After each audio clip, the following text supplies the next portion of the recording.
بسم اللہ الرحمن الرحیم۔ السلام علیکم ناظرین، روح اللہ تبارک و تعالیٰ کا ایک ایسا پوشیدہ عمل ہے جس کی مکمل اور تفصیلی معلومات دین میں بیان نہیں کی گئی۔ روح کے بارے میں لوگوں کی مختلف رائے ہے۔ بعض لوگوں کا یہ عقیدہ ہے کہ مردے کی روح مرنے کے بعد دوبارہ زندہ ہوتی ہے، جبکہ کئی جادوگروں کا یہ بھی نظریہ ہے کہ ان کے احباب جو اس دنیا سے چلے گئے ہیں وہ مرنے کے بعد دوبارہ آئیں گے اور ان سے باتیں کریں گے، اور ساتھ میں یہ بھی کہتے ہیں کہ روح کو حاصل کرنا ممکن ہے، جبکہ اس بات کی تصدیق بے شمار لوگ کرتے ہیں۔ لیکن سوال یہ ہے کہ کیا روح کو حاصل کرنا ممکن ہے؟ اگر ہاں تو کن مقاصد کے لیے روح کو حاصل کیا جاتا ہے؟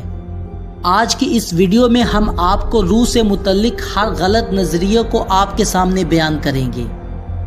روح کو حاصل کرنے کا نظریہ مشرق و مغرب کے لوگوں کے ذہنوں کی الجھن بن چکا ہے۔ کچھ ماہرین کا یہ دعویٰ ہے کہ نہ صرف روح کو حاضر کرنا ممکن ہے بلکہ ان سے بات چیت بھی کی جا سکتی ہے۔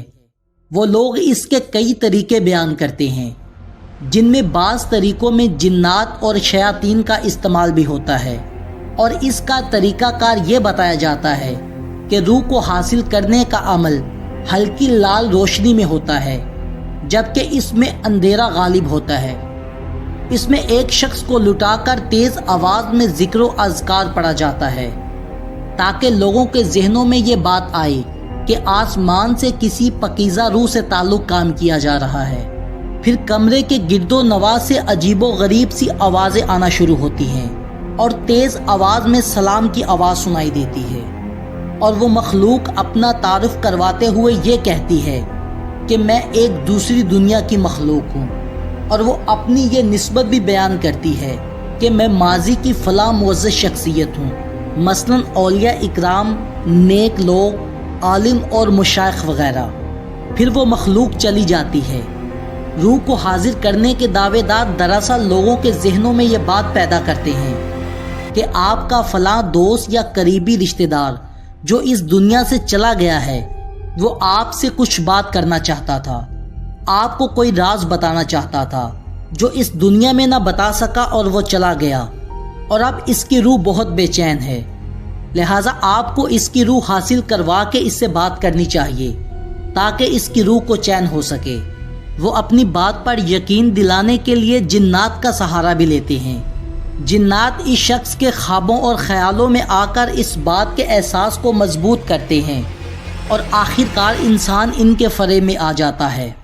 وہ لوگ اپنی فنکاری کے ذریعے کسی شخص کو انتہائی آسانی سے بیوقوف بنا دیتے ہیں۔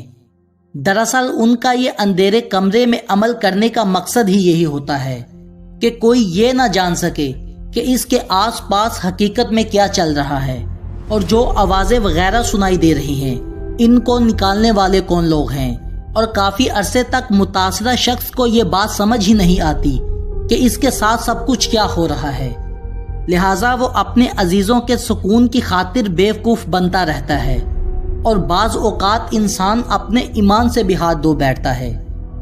جتنے بھی لوگ اس عمل سے گزرے ہیں وہ آخر کار اسی نتیجے پہ پہنچے ہیں کہ روح کو حاضر کرنا ممکن نہیں۔